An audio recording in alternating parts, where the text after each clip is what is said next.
den Job bestimmt nur wegen Daniel angenommen. Ich sehe doch, wie sie ihn anschmacht. Also ich weiß nicht. Glaub mir, es ist so. Aber jetzt bin ich sie erstmal für 3 Tage los. Ich bin heilfroh, wenn diese Geschichte irgendwann vorbei ist. Spätestens in ein paar Wochen wird sie in Untersuchungshaft sitzen. Ja. Wegen versuchten Mordes an ihrem Ehemann. Allein die Vorstellung, sie vor dem Altar küssen zu müssen. Henning, vergiss nicht. Du tust es auch für Marie. Sonst würde ich es auch nicht tun. Daniel kommt mit zur Sportmesse. Er wird mich für die 3 Tage begleiten. Jetzt bin ich ausgetreten. Du bist so inkonsequent. Das ist typisch für dich. Immer wenn es schwierig wird, dann läufst du weg.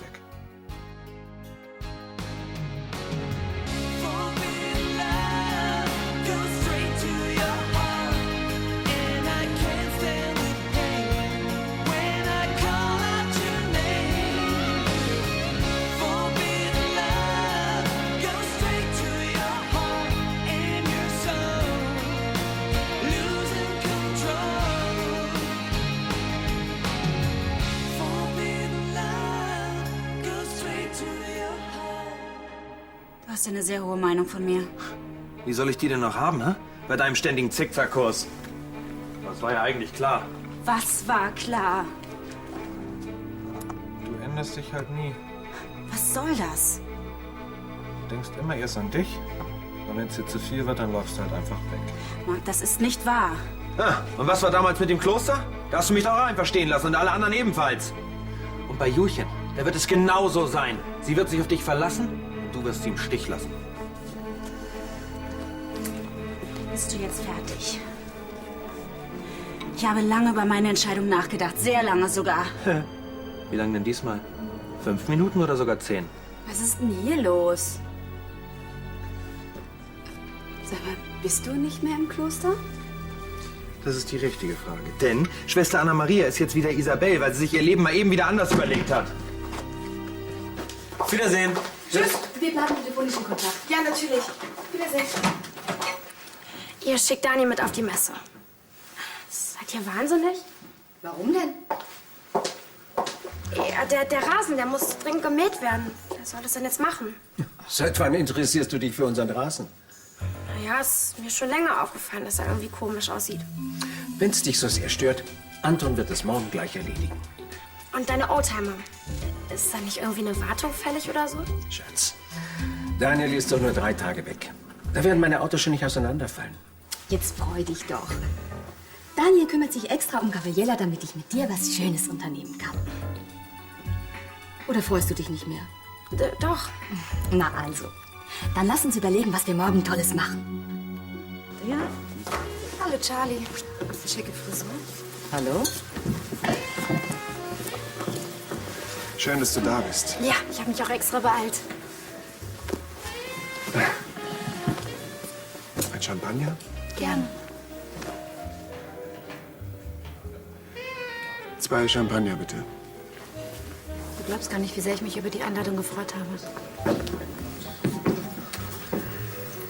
Die beiden zusammen. Komm, wir gehen woanders hin. Nein, ist schon okay. Ich sag nur schnell Hallo. Wie du meinst. Guten Abend. Hallo, Marie. Hallo. Ich will da mal nicht weiter stören. Ich gehe dann mal wieder.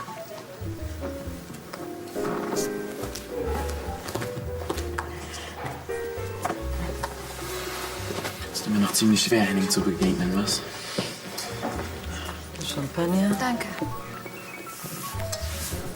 Danke, Charlie. Schon komisch. Wir beide sitzen hier, stoßen mit Champagner an und Marie. Naja, vielleicht schafft sie es so schneller, bei dich hinwegzukommen. Sag ihr bitte trotzdem nichts von uns, ja?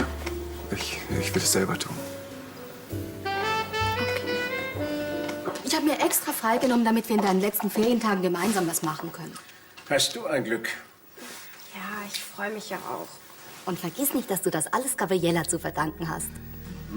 Und dass sie Beinbach Olmedia auf der Sportmesse vertritt, ist eine große Herausforderung für sie. Und nicht gerade selbstverständlich. Ich vertraue ihr voll und ganz. Und Daniel natürlich auch. Der Junge versteht eine Menge von Sport. Vielleicht sollten wir den beiden nach der Messe ein Fitnesswochenende spendieren. In einem netten Hotel. So als kleines Dankeschön. Warum das denn? Die beiden machen doch nur ihren Job. Aber man muss seine Mitarbeiter motivieren. Ich finde, du hast völlig recht. Oh, ich lasse jetzt den Chauffeur vorfahren. Sonst kommen wir noch zu spät ins Kino. Okay. Was schaut ihr euch denn an? Ein Actionfilm. Hat Franziska sich ausgesucht. Dann wünsche ich euch viel Spaß. Ja, den werden wir ganz bestimmt haben. Weißt du, bevor ich wieder ausgetreten bin, hatte ich ein sehr langes Gespräch mit Schwester Agnes. Und ich habe mich selbst auch gefragt, ob es wieder eine Flucht ist, wenn ich jetzt austrete. Und? Was denkst du? Im Gegenteil. Ich habe in dem Orden sehr viel gelernt und ich habe dort auch neue Kraft gewonnen. Und vor allem weiß ich endlich, was ich eigentlich will. Und das ist? Ich will da sein, wo ich hingehöre. Wo ich für andere Menschen da sein kann. Und das ist die bei meinen Freunden. Das finde ich total schön. Naja, und irgendwie kann ich Marc auch verstehen, warum er gerade so ausgeflippt ist. Ja, ich denke, er ist immer noch enttäuscht, weil ich damals nicht wieder mit ihm zusammenkommen konnte. Aber es war einfach zu viel passiert, es ging einfach nicht mehr. Seither ist sehr viel Zeit vergangen. Und du hast damit einfach abgeschlossen. Marc muss endlich akzeptieren, dass es aus ist zwischen euch. Great. Okay. See you then. Thanks a lot. Bye. Hallo, Henning. Hallo. War dein Abendessen mit Tanja kein Erfolg? Oh, es war der Horror. Nicht genug, dass ich hier den frisch Verliebten vorspielen musste. Zu allem Übel hat uns auch noch Marie gesehen. Auch wenn das jetzt furchtbar klingt, aber früher oder später musste das passieren. Dass es aber nicht gerade angenehm war, verstehst du ja. Natürlich. Aber das darf nichts an unserem Plan ändern. Das sagst du so leicht. Ach, das mit Tanja ist doch nicht für die Ewigkeit. Trotzdem, es widert mich an. Es geht nicht anders. Du musst Tanja heiraten. Erst wenn wir sie bei ihrem Mordversuch ertappen, haben wir Ruhe. Und was ist mit Marie? Je näher Tanja und ich uns kommen, desto schlimmer wird es für sie. Ich will ja auch nicht, dass Marie unnötig leidet. Eben. Aber wir können ihr ja auch nicht sagen, was wir vorhaben. Deshalb habe ich auch schon Maßnahmen getroffen. Bitte. Danke. Ich habe gerade mit New York telefoniert. Was hat New York mit unserem Problem zu tun? Ein berühmter Künstler dort ist an der Zusammenarbeit mit Maries Label interessiert. Natürlich müsste Marie für die Verhandlungen persönlich hinreisen. Ach. Womit ihr das Theater mit Tanja erspart bliebe. Genau. Aber solche Verhandlungen dauern nur ein paar Tage. Ich sorge schon dafür, dass Marie länger in New York bleibt. Und wie willst du das anstellen, wenn ich fragen darf? Erstmal reise ich mit.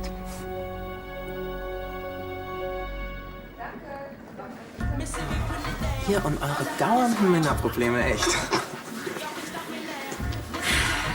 Ach Mann. Egal, was ich wegen Dani unternehme, es wird immer ein Flop. Was soll ich denn sagen? Die ganze Chatterei mit Felix war ja wohl voll daneben. Ohne mich wäre Dani nie mit Gabriele auf dieser ätzenden Sportmesse gelandet. Komm, sind doch nur 3 Tage, ne? Ja, und da Gabriele jede Menge Zeit hat, Daniel wieder anzumachen. Hey, glaub mir, mit Daniel und Gabriela, das ist vorbei. Das glaubst du auch wohl selbst nicht. Nein, da läuft nichts mehr. Bitte, ja, schütt ihr nicht den O-Saft ins Gesicht. Na, ihr Hübschen? Hi. Oh, frisch gepresster O-Saft. Ich glaube, so einen bestelle ich mir auch.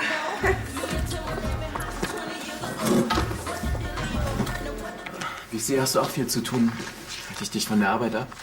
Das würde ich dir schon sagen.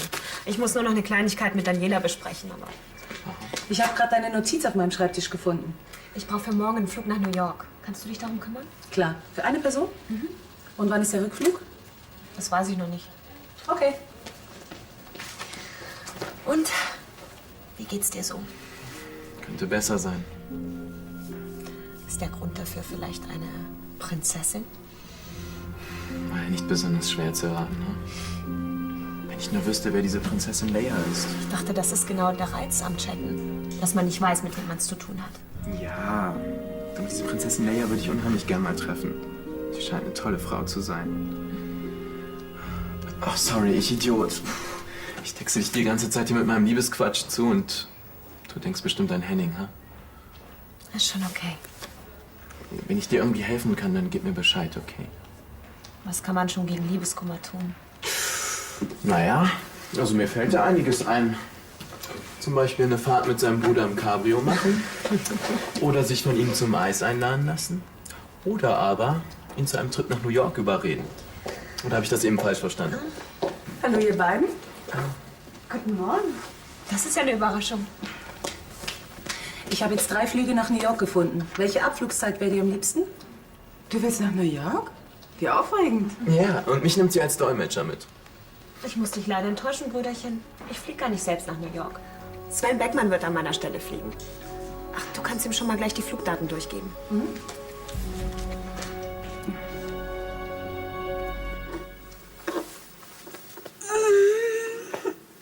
Morgen. Na du, wie war die erste Nacht in deinem alten Bett?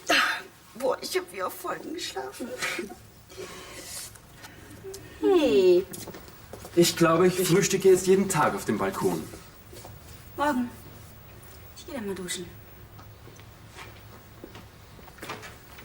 Sag mal, Jurchen. Ich dachte eigentlich, das wäre hier eine Dreier-WG. Das ist es eigentlich auch. Aber du in deiner Laune hättest Isabel wahrscheinlich unter irgendeiner Brücke schlafen lassen. Na gut, die eine Nacht geht gerade noch. Soll sie sich jetzt für deine Großzügigkeit bedanken? Ich glaube, ich gehe dann mal in mein neues Zimmer. Ich muss sowieso gleich zur Arbeit. Wo wir schon mal dabei sind. Dein Auftritt gestern, das war ja allererste Sahne. Schön, wenn du meiner Meinung bist. Marc, was fällt dir ein, Isabel so anzumachen? Was denn? Hätte hier noch ein Begrüßungskomitee engagieren sollen? Marc, hör auf mit deinen blöden Sprüchen. Entschuldige bitte, ich kenne Isabel schon ziemlich lange und ich weiß ziemlich genau, wie sie tickt. Also darf ich ja wohl meine Meinung haben, oder nicht?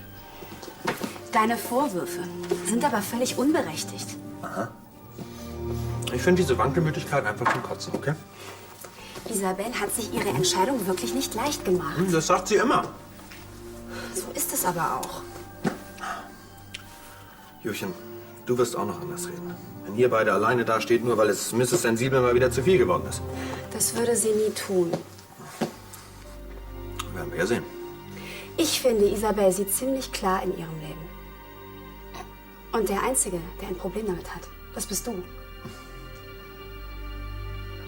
So, die Damen, ich bin dann weg. Ciao. Guck mal, genau gegenüber von uns hat GSD einen Stand. Das ist der Sportsender, zeig mal. Hast du es gerade gesehen? Sie hat absichtlich seine Hand berührt. Quatsch. Ja, alle sind ja auch jede Menge gute Sportswear-Firmen, hm? Da wird bei uns ganz schön was los sein. Ja. Was ist? Naja, ich krieg langsam ein bisschen Bammel. Warum das denn, hm? Wie sie ihn anguckt. Wir tragen halt so viel Verantwortung und wenn irgendwas schief geht, dann... Mach dir keine Sorgen. Wir kriegen das schon hin. Bist du dir sicher? Na klar, hm? Oh, ich fass es nicht. Der fällt ja noch auf ihr blödes Getue rein.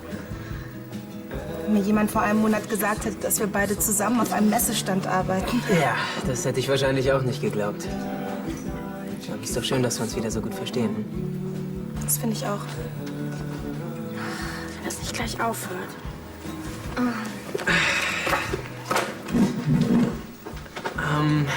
Kann ich euch noch was bringen? Ja, 2 Milchkaffee bitte.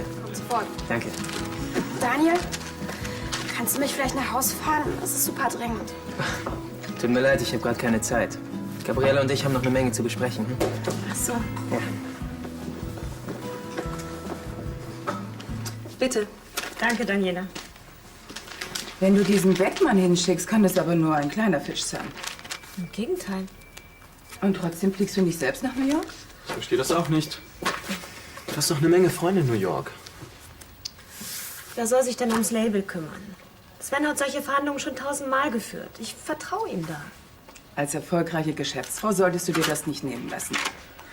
Oder hat das noch einen anderen Grund? Es ist auch wegen Tanja. Sie braucht mich jetzt mehr denn je. Du solltest im Moment wirklich mehr auf dich achten. Ach klar, ist ja nicht schon wieder diese Diskussion. Diese Reise würde dir aber bestimmt gut tun. Trotzdem möchte ich lieber hier bleiben. Hier, im langweiligen Düsseldorf. Überleg's dir doch noch mal. Also ihr zwei seid vielleicht hartnäckig. Was hältst du davon, wenn ich dich begleite? Wie bitte? Naja, eine kleine Abwechslung würde mir bestimmt auch nicht schaden. Und wir beide hätten bestimmt eine Menge Spaß. Tja, da kann man wohl schlecht Nein sagen. Du ziehst schon wieder aus? Ja, wie geplant. Hättest du denn noch mal eine Minute für mich? Marc, wenn ich mir wieder deine Vorwürfe anhören muss, dann verzichte ich lieber. Nein, ich wollte mich entschuldigen. Naja, wegen gestern. Das war ziemlich unfair und ich habe keine Ahnung, was mich da geritten hat.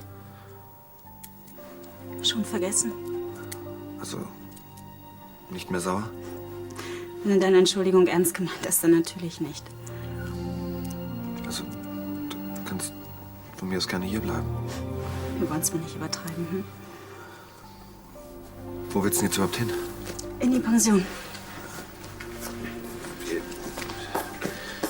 Also, du musst meinetwegen wirklich nicht ausziehen, ehrlich. Ich freue mich auf das Zimmer. Soll ich dich hinfahren? Das ist lieb von dir, aber ich habe mir gerade ein Taxi gerufen. Das Taxi muss warten. Nein, ich muss noch ins Kinderheim. Nee, du bleibst hier. Ich habe das alles geregelt. Es gibt noch eine Überraschung für dich. So, ich hol schon mal den Wagen, ja? Ja. Ich komme gleich nach und zahle. Alles klar. Tschüss. Ja, wollen wir? Sarah kommt gleich zu mir nach Hause. Ja, geh schon mal vor, ich komme dann gleich nach, okay? Wie du meinst. Also bis dann. Ciao. Na, alles fit? Ja, klar. Könnte ich bitte zahlen?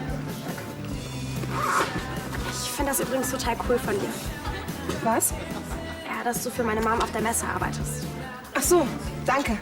Ich bin nur ein bisschen aufgeregt. Dafür hast du überhaupt keinen Grund. Meine Mutter hält total viel von dir. Nur Daniel tut mir irgendwie total leid. Warum? Ja, mein Vater will sich jetzt einen neuen Mechaniker für seinen Oldtimer besorgen. Wieso das denn? Ja, Daniel hat jetzt keine Zeit, wenn er mit dir auf der Messe arbeitet. Ja gut, aber es sind doch nur 3 Tage. Ja, trotzdem. Mein Vater braucht ziemlich dringend jemanden. Oh. Das ist natürlich blöd für Daniel.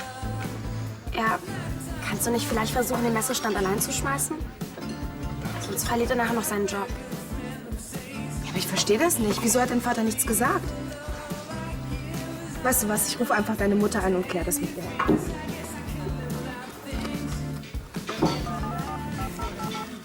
Hey, das ist echt so lieb von euch, dass ihr extra hergekommen seid, um mich zu begrüßen.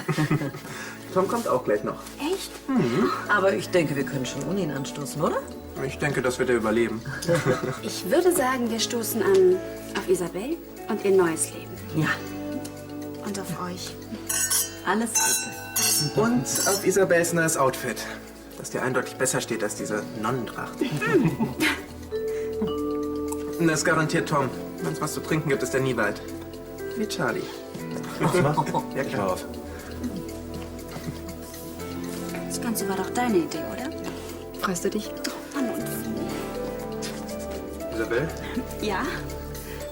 da ist noch jemand für dich. Tom, der soll einfach reinkommen.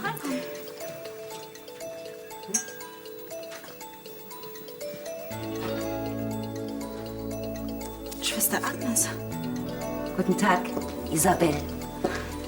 Ich will dir nur alles Gute für dein neues Leben wünschen. Dankeschön.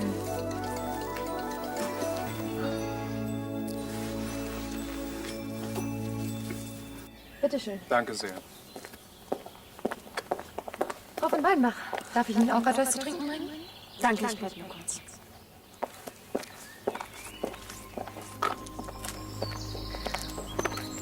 Hallo, Henning. Hi. Schön, dich zu sehen. Ich wollte eigentlich zu meinem Vater. Weißt du, ob er hier ist? Ja, ich denke schon. Ist irgendwas passiert? Nein, ich wollte mich nur von ihm verabschieden. Bei Tanja war ich auch gerade schon. Und dir wollte ich natürlich auch Tschüss sagen. Du willst verreisen? Ich muss geschäftlich nach New York. Klingt gut. Soll ich ab und zu mal im Label vorbeisehen? Ja. Ja, das wäre nett. Du kennst es ja genauso gut wie ich. Ja. Tschüss.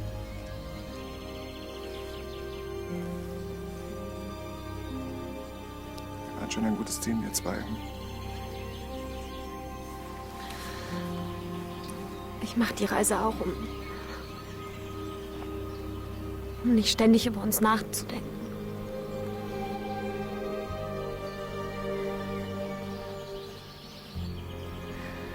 Ich liebe dich immer noch.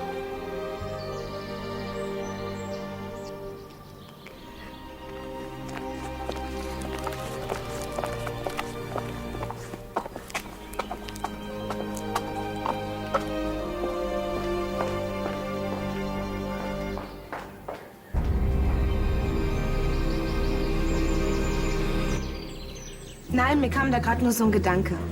Ja, dann bin ich ja beruhigt. Vielen Dank, Frau von Ballenbach. Wiederhören. Sag mal, was war das jetzt für eine Aktion? Deine Mutter hat mir versichert, dass es überhaupt kein Problem ist, wenn Daniel mitkommt.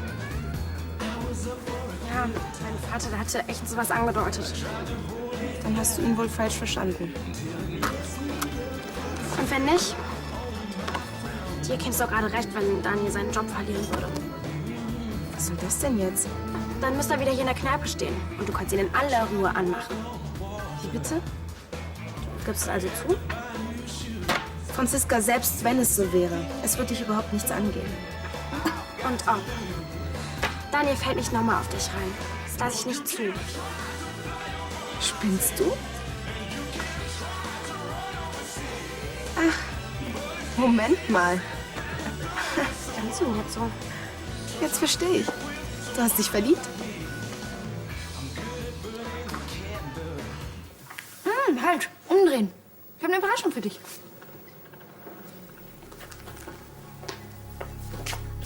So, jetzt kannst du wieder gucken. Was denn für eine Überraschung? Warum siehst du mich so an? Du brauchst mir nichts vorzuspielen. Dich bedrückt was, das merke ich doch. Ja. Es ist wegen... Wegen Marie? Ja. Sie geht nach New York, um mich zu vergessen. Ja, das hat sie mir vorhin auch erzählt. Aber vielleicht macht sie ja genau das Richtige. So wird sie nicht mit uns konfrontiert. Dass Clarissa dich nach New York begleitet, finde ich wunderbar. Bitte grüße herzlich von mir. Mach ich. Wenn ihr Zeit habt, solltet ihr unbedingt einen Helikopterflug machen. Zwischen den Hochhäusern entlang. Das ist eine tolle Sache. Warum nicht? Soll ich dir noch die Adresse von einem Freund geben? Er hat gute Kontakte. Ja, gern. Du wirst sehen, Kind, der Urlaub wird dir gut tun. Bestimmt. Du willst, dass ich dir die Überraschung verrate? Das hat aber seinen Preis.